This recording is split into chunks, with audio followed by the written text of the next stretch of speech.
তুমি কি কোনোদিন ভেবে দেখেছো তোমাকে এই নিয়ামত দিল কে? তুমি কি কোনোদিন ভেবে দেখেছো তোমাকে এই নিয়ামত দিল কে? হাত দিল কে, পা দিল কে, চোখ দিল কে, মুখ দিল কে, করলো না স্বীকার ত্বক দিল কে? তুমি কি কোনোদিন ভেবে দেখেছো তোমাকে এই নিয়ামত দিল কে? তোমাকে এই নিয়ামত দিল কে? কারো হাত আছে সে ধরতে পারে না, কারো পা আছে সে হাঁটতে পারে না, কারো হাত আছে সে ধরতে পারে না, কারো পা আছে সে হাঁটতে পারে না, কারো মুখ আছে কথা বলতে পারে না, কারো মুখ আছে কথা বলতে পারে না।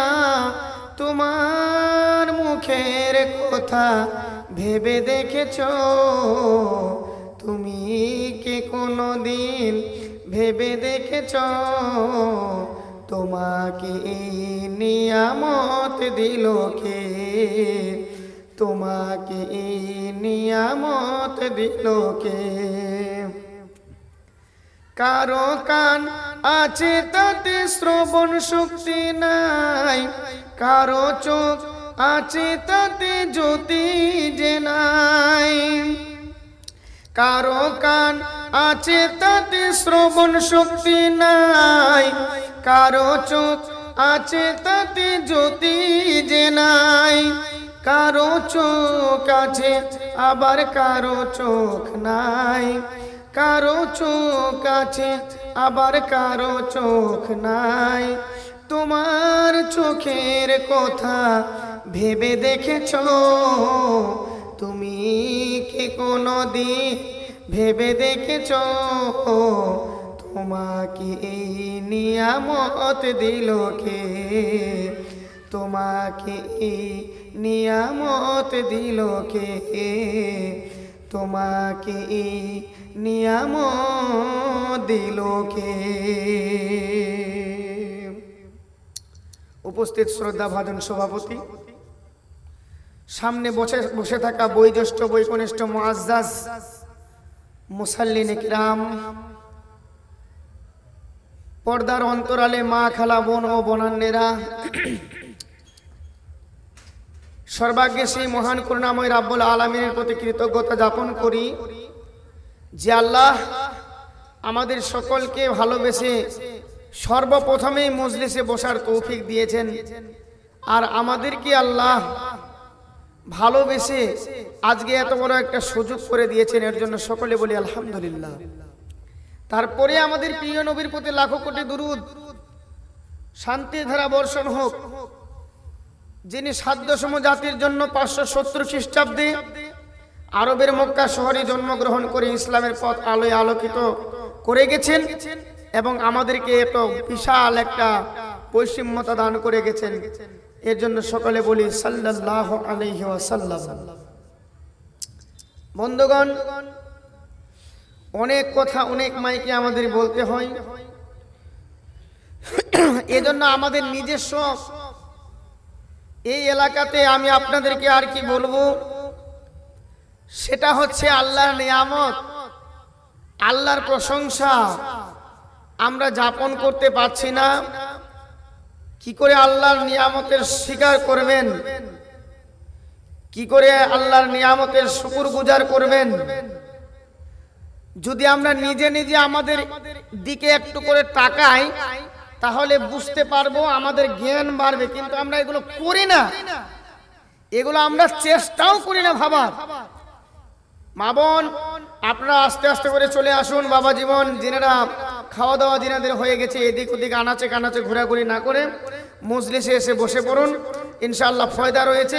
আমার পরিপরিত শ্রদ্ধাভাজন নানা নুরুল ইসলাম নকমারি সাহেব তিনি আসবেন, একদম থ্রুলি চলবে, বাংলা ইংলিশ আরবি ফার্সি থ্রুলি চলবে ইনশাআল্লাহ। তারপরে তো আমাদের মন মাতানো বক্তা তিনি চলে এসেছেন সম্রাট আফসার আলী সাহেব, তিনিও আপনাদের সামনে অত্যন্ত সুন্দরভাবে বয়ান পেশ করবেন বলে আশাবাদী। তো কথা হচ্ছে এখানে আমরা ভাবি না, একটু আপনাকে ভাবাই, একটু ভাবেন তো, নিজের দিকে দেখেন। আল্লাহ তাবারক ওয়া তাআলা আপনাকে কত বড় নিয়ামত দিয়েছেন, দুটি চোখ, দুটি হাত, দুটি পা, সম্পূর্ণ শরীর, এটা আপনার জন্য নিয়ামত। আর আপনি এবার দেখেন আরেকটা নিয়ামত, আপনি আলহামদুলিল্লাহ বলেন না, যেহেতু আলহামদুলিল্লাহ আলা কুল্লি হাল, সর্ব অবস্থায় আপনাকে আলহামদুলিল্লাহ আল্লাহ শুকর করতে হবে, শুকর আদায় করতে হবে। বন্ধু আমার দেখেন তো আল্লাহ আপনাকে কত বড় নিয়ামত দান করেছে। আল্লাহ বান্দার প্রতি কত দয়াবান, আল্লাহ বান্দার প্রতি কিন্তু নিষ্ঠুরতা অবলম্বন করেন না। কেমন করে? আপনি এবার জমি বাড়িতে যান, মেশিন নিয়ে সেচ দিবেন আপনার ভুট্টার খেতে, আপনার ধানের খেতে, আপনার মরিচের খেতে, আপনি মেশিন দিয়ে সেচ দেবেন। হাফ লিটার তেল নিয়ে গেলেন কিংবা 1 লিটার তেল নিয়ে গেলেন, মাত্র 1 লিটার তেল ঢেলে আপনার মেশিন থেকে কত কুইন্টাল টন টন পানি উঠেছে। আপনি কি একবারও জমি বাড়িতে ঘুরেছেন আর আল্লাহকে বলেছেন, রে প্রতিপালক আল্লাহ, আমি তো শুধু 1 লিটার তেল এনেছিলাম, তবু 1 কুয়ার মতো তেল বেঁচে গেছে। কে দিল এই পানি? কে দিল এই বৃষ্টি? কে দিল সুমধুর ঝর্ণা? পানিটা মুখে দেন স্বাদ পাবেন, জমিতে দেন তো জমির গাছেরা সেচ পাবে, আবার সেই পানিটা দিয়ে তৃপ্তি লাভ হবে, আবার ওই পানিটা দিয়ে গাছগুলো বৃদ্ধমান হবে। এত বড় নিয়ামত পেয়েও বান্দা শুধু ছেকেই আসলেন, সেচ দিয়ে আসলেন, কিন্তু ওই মুখ দিয়ে যদি আপনি একবার নবীর ভাষায় যদি ফসলের জমির যা আইলের উপরে চড়ে যদি একবার বুকে হাত দিয়ে বলতেন, আলহামদুলিল্লাহ, আল্লাহ তোমার প্রশংসা করে শেষ করতে পারবো না, জমির ফসল আল্লাহ আপনার বৃদ্ধি করে দেবে। একবার করলাম না, একবার বললাম না, হাফ লিটার তেলের ভিতরে 1 কুয়া বেঁচে গেল, 1 কুয়া তেল দিয়ে আপনার এত বড় জমিটা সেচ দেওয়া হয়ে গেল। কি পানি আর পানি, পানি আর পানি, একবার শুকর গুজার করলাম না। ও তার নিয়ামতের শুকরিয়া কেমনে আদা করি, তার নিয়ামতের শুকরিয়া কেমনে আদা করি, তাই বারে বারে ওই কদমে লুটিয়ে পড়ি, তাই বারে বারে ওই কদমে লুটিয়ে পড়ি। তার নিয়ামতের শুকরিয়া কেমনে আদায় করি, তার নিয়ামতের শুকরিয়া কেমনে আদায় করি, তাই বারে বারে ওই কদমে লুটিয়ে পড়ি, তাই বারে বারে ওই কদমে লুটিয়ে পড়ি। নারে তাকবীর। একনিষ্ঠ শ্রোতা মণ্ডলী, আমি আপনাকে বলছি আল্লাহর নিয়ামতের শুকরিয়া গুজার করুন। যেখানে যাবেন সেখানেই আল্লাহর নিয়ামত পাচ্ছেন। এত বড় নিয়ামত পাওয়ার পরে এই মাটির ঠোঁট দুটো দিয়ে চামড়ার ঠোঁট দুটো হিলাতে আমাদের বড় অসুবিধা হচ্ছে। আর কোথায় বলবো, জমি বাড়িতে এত নিয়ামত পেলেন, আর কোথায় বলবো। এতটুকু আপনি ধানের একটা গাছ রোপণ করলেন, সেই ধানের গাছ থেকে একটা শীষ বের হয়ে আসলো, ওই শীষের মধ্যে দেখছেন ধানের গাছ ছিল একটা, কিন্তু শীষের মধ্যে শত শত দানা। আবার ওই দানাটা নিয়ে আপনি যখন আবার বীজ রেখে দিলেন, আবার ওই দানাটুকু ছিটিয়ে দিলেন, অনেকগুলো বিচনের গাছ, আবার সেখান থেকে আপনি ধান পাচ্ছেন, আবার অনেক কিছু পাচ্ছেন। এই যে দৃশ্যগুলো বাহ্যিক দৃষ্টিতে আপনি দেখতে পাচ্ছেন, প্রকাশ্য দৃষ্টিগোচর করছেন, আপনি যদি বলতেন আলহামদুলিল্লাহ, আল্লাহ গো তোমার শুকর গুজার করে শেষ করতে পাবো না, এত নিয়ামত তোমার। এই ঈমান যদি বান্দার থাকতো তাহলে ফসলের স্বাদ কখনো কমে যেত না। ঠাকুরি কালাই ডাল যদি অনন্তপুরে রান্না করা হতো তো বাবুর বাগানের লোকগুলো সেন্ট পেত, বাপরে সেই সেন্ট কমিয়ে নিয়েছে কেন? আল্লাহর শুকর গুজার করবেন না, আল্লাহ স্বাদটা রেখে দেবে, ওই সেন্টটা রেখে দেবে না, কখনো হতে পারে না। এজন্য বলছি শুকর গুজার করুন আপনি। তারপরে কি আপনি কারুনের মতো হবেন না। কারণ ছিল না শুকর গুজার বান্দা। কেমন বলেন তো? কারুনের কিন্তু সম্পূর্ণ শরীর ছিল উলঙ্গ নগ্ন। কেতাবে পাওয়া গেছে, সূরা আল কাসাসের তাফসীরে পাওয়া গেছে, কারুন এমন ছিল, তাকে কে যেন একটা উপদেশ দিল, ও বাবু যাও, নবী মুসা তো নবী হয়েছে, মুসা নবীর কাছে যাও, তুমি একটু দোয়া চাও, আল্লাহ তোমাকে ধন দৌলত দেবে। চলে গেল, বস্ত্র দেবে।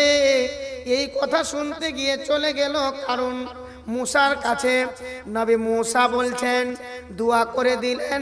অনেক লম্বা ঘটনা, আমি আপনাকে বলছি শুকর গুজার বান্দা হলে কি হয় আর না শুকর গুজার বান্দা হলে কি হয়। বা কারণ তখন সব পেয়ে গেলেন, অনেক মুসা নবীর দোয়া আল্লাহ কবুল করলেন, ধনমাল হয়ে গেল, ধন হয়ে গেল। কারুনের কাছে একদিন নবী মুসা আলাইহিস সালাতু তাসলিম কেমন করে আল্লাহর জন্য কিছু চাইতে পাঠালেন। এবার কারুন নাক ছিটকে দিয়ে বলছে, কিসের আল্লাহর দেওয়া আর কিসের মুসার দেওয়া কথা বলছো তুমি? উতিতুহু আলা ইলমি, আমি আমার বিদ্যার জোরে এগুলো পেয়েছি, নবী মুসা আমাকে দেয়নি, আল্লাহ আমাকে দেয়নি, অস্বীকার করে দিল। একদিন কারুন করলো কি, উটগুলোকে সাজালো আর যুবক ছেলেদেরকে রেডি করে মুসা নবীকে ধন দৌলতের গরম দেখাবার জন্য নবী মুসার সামনে দিয়ে চলে যাচ্ছে।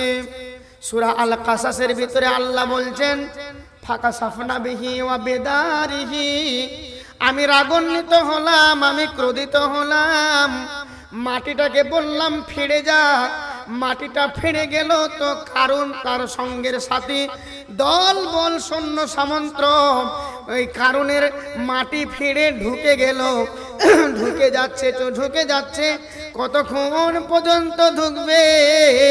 ইন্নাহু ইলা ইজালজালু ফি বাতনিল আরদি ইলা ইয়াউমিল কিয়ামাতে। আল বুখারী শরীফের হাদিসে আছে যে কারণ ঢুকতে থাকবে যতদিন পর্যন্ত কিয়ামত না হয়, ততদিন পর্যন্ত কারণ ঢুকতেই আছে, ঢুকতেই আছে, ঢুকতেই আছে, এবং কারণ মাটি ফিরে বের হবে না কিয়ামত পর্যন্ত। আল্লাহর শুকর গুজার বান্দা হন, কারুনের মতো হবেন না। না শুকর করলে মুশকিল রয়েছে। সর্বহালাতে আলহামদুলিল্লাহ আলা কুল্লি হাল, সর্ব অবস্থায় আলহামদুলিল্লাহ বলুন। সুখে থাকলো আলহামদুলিল্লাহ, দুঃখে থাকলো আলহামদুলিল্লাহ, আপনাকে আলহামদুলিল্লাহ বলতেই হবে। সম্মানিত শ্রোতা মণ্ডলী, যে কথাটি আমি আপনাদেরকে বলেছিলাম, তাহলে আল্লাহর নিয়ামত আমাদের জন্য অনেক অনেক নিয়ামত। আল্লাহ কোরআনে বলছেন, বিসমিল্লাহির রহমানির রহিম, ওয়া ইন তাউদ্দু নি'মাতাল্লাহি লা তুহসুহা। রে আমার বান্দা বান্দিরা, তোমরা যদি আমার নিয়ামতগুলোকে গণনা করতে লাগো, গুনে গুনে গুনে গুনে তোমাদের খাতা শেষ হয়ে যাবে, খাতার পাত নষ্ট হয়ে যাবে। সারা পৃথিবীকে যদি তোমরা খাতা বানিয়ে নাও, সারা সমুদ্রের পানিগুলোকে যদি তোমরা খালি বানিয়ে নাও, তবু আল্লাহর কৃতজ্ঞতা লিখে শেষ করা যাবে না। এর জন্য সকলে মিলে বলি একবার আলহামদুলিল্লাহ। আল্লাহর নিয়ামত গুণে কেউ শেষ করতে পারবে না। অতএব বাবাজিরা, মায়েরা, বোনেরা আমার, যিনারা এসেছেন ভালো করে শুনুন। সর্ব অবস্থায় জন্য আপনি আল্লাহর শুকর গুজার করবেন, আলহামদুলিল্লাহ যেন আপনার মুখে থাকে। আজকে এই অভ্যাসটা আমরা নিয়ে নিই। আরেকটা কথা বলতে বাধ্য হলাম। এক বেটি আমার এসে অনন্তপুরে আজকে আমার হাত ধরে বলছে, খুব আনন্দ পেলাম তার কথাটা শুনে। কি বলেছে জানেন? এই তো মাগরিবের কিছুক্ষণ আগে আগে, মানে 2-4 মিনিট আগে আমাকে বলেছে, বেটা শোনো। আমি বলে, কি মা বলুন?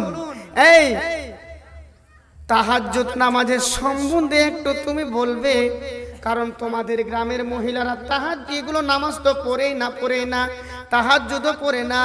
তাহাজ্জুদের যে মানে গুরুত্ব রয়েছে, অনেক ফজিলত রয়েছে, আমার বলার সময় নাই। আর আমি তো গ্রামেরই মানুষ, আমি আপনাদেরকে বলবো, একটা বহিরাগত মহিলা যদি এসে আমাদের গ্রামের মহিলাদেরকে শাসন করতে পারে, কথায় আছেন মা বোন, আপনি আপনার পায়ের নিচে মাটিটা কত দূরে আছে আপনি বুঝতে পারছেন না। আজকে আপনাকে দেখে নাক ছিটকাচ্ছে, কারণ হলো এখানেও হিংসা করা জায়েজ আছে। আমাদের অনন্তপুরের মহিলারা নামাজ রোজার দিক থেকে অনেকটাই পশ্চাতে। অতএব আমি দৃষ্টিগোচর করব আমার মা বোনদেরকে, অবশ্যই আপনারা নামাজ পড়ুন, সালাত কায়েম করুন, এবং কি তাহাজ্জুদও পড়ার চেষ্টা করুন, বেশি বেশি করে পড়ুন, আপনাকে পড়তেই হবে। আর মহিলারা তো এমনিতে বেশি নফল সিয়াম পালন করে, নফল সালাত আদায় করে, আপনারা আমাদের পিছনে আছেন কেন? অবশ্যই আপনারাও অগ্রসরী হন, পশ্চাতে গেলে চলবে না। হে মুসলিম মা বোন, আপনি যদি পিছনে যান তাহলে আপনার সন্তান কি হবে? একটা কবির কথা মনে পড়ে যায়, মায়ের শিক্ষা আগে হলে শিশু শেখে মায়ের কোলে। যে মায়ের শিক্ষাটা আগে ভালো হবে, সেই মায়ের সন্তানের শিক্ষা ভালো হবে। আমাদের মায়ের শিক্ষা যদি দুর্বল হয়, সন্তানেরও শিক্ষা দুর্বল হয়ে যাবে। আমি বেশি বিলম্বিত করছি না, সময়কে নষ্ট করছি না, কারণ অনেকদিন ধরে মাইকে কথা বলা হয়েছে। শ্রদ্ধেয় আমার নানাজি চলে এসেছেন, আমরা তো সময় নষ্ট করলে চলবে না। আমরা বহিরাগত বক্তাদের মুখ থেকে কিছু শুনি, তাই আমি সকলকে আদেশ করব যে আপনারা আসুন। সকলকে বিনীতভাবে নিবেদন করছি, বিনোদন স্বরূপ নেবেন। আপনারা দয়া করে এদিক ওদিক ঘোরাঘুরি না করে আপনারা এসে মেহফিলে বসুন, বক্তাকে বলার মতো সুযোগ করে দেন।